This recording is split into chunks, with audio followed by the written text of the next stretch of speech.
Today we're going to be trying El Yaquito Habanero Hot Sauce.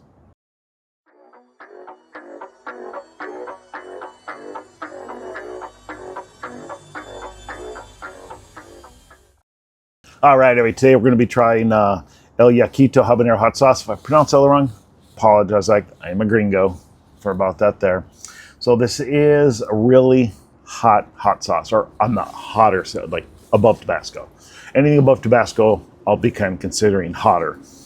I've never had this before. People say it's good. It started, I found two different dates, 68, 73 when it started. I can't give you an exact date, but it's in the Yucatan, Mexico, where it's made. They grow their own peppers, everything like that. And this was the first widely exported habanero hot sauce all over. So when you see all this other stuff, this is the granddad right here. And the recipe is inspired and made from a Mayan recipe from the Mayans, which is pretty cool. And it is made in the Yucatan in Mexico. They do use habaneros. And if you see some of theirs that's red, they add tomato, and there's other spices in here. But this is not. This is just the habanero right there. Scoville, habaneros can differ depending on growth, how they grow in this. So you're talking from 7,000 to like 11,000 in there. So it's going to depend on there. So each one might vary just a little. I'm sure they try to mellow it out to make a kind of consistent level, but it could be a small little variance just because of that, because the habanero will differ. So we are going to give this a try, and I'll just say wish me luck. So let's open it up.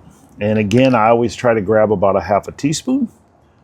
And let's go here. Come on, it's thick. It's coming out slow. There we go.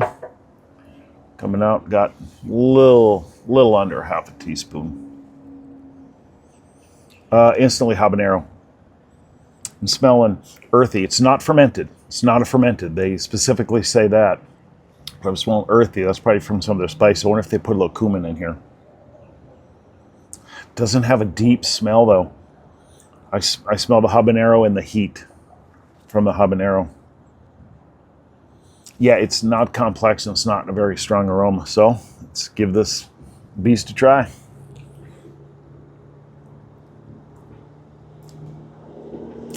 Hits you a second or two later, it hits you.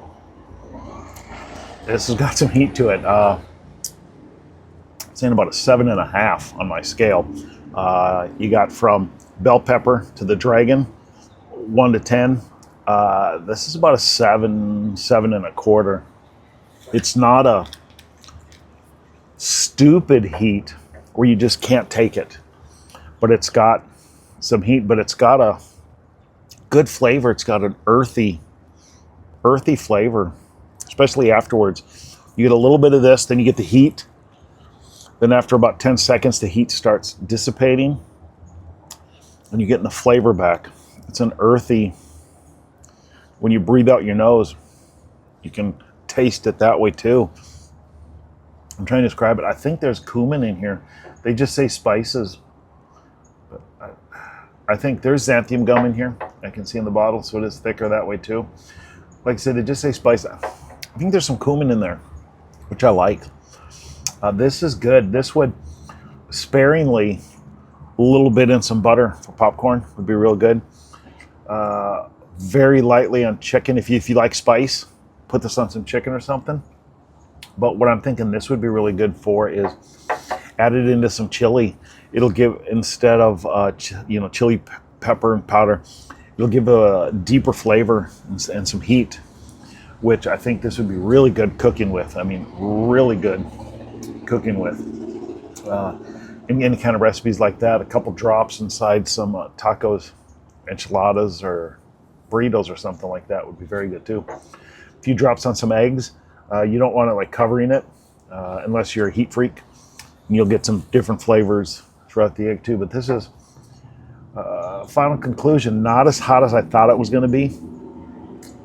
It's not mild by any means, and more flavor than I thought it was going to have. This is a good one. If you want a spicy, this is a good one, because a lot of times when you get above like the Tabasco heat range, there's not as much flavor. They just go after the punch, the heat. This has got flavor, and I'm sure that's because how old the recipe is, and they've been making it forever. So appreciate you guys watching this. If you guys want to see anything, let me know. And I'll be traveling a little bit. So if there's any hot sauces from any restaurants or local hot sauces, me and my wife are starting to travel a lot more. We're retiring coming up, so we'll be traveling a lot more coming up here all over the world and anywhere in the U.S. But let me know down below, and I'll mark it. And if I'm in the area, I will go try it and review it for you guys there. So I appreciate that. If you don't mind, give me a like. I do appreciate that. Subscribe if you like this stuff. So everybody have a good day. Thanks.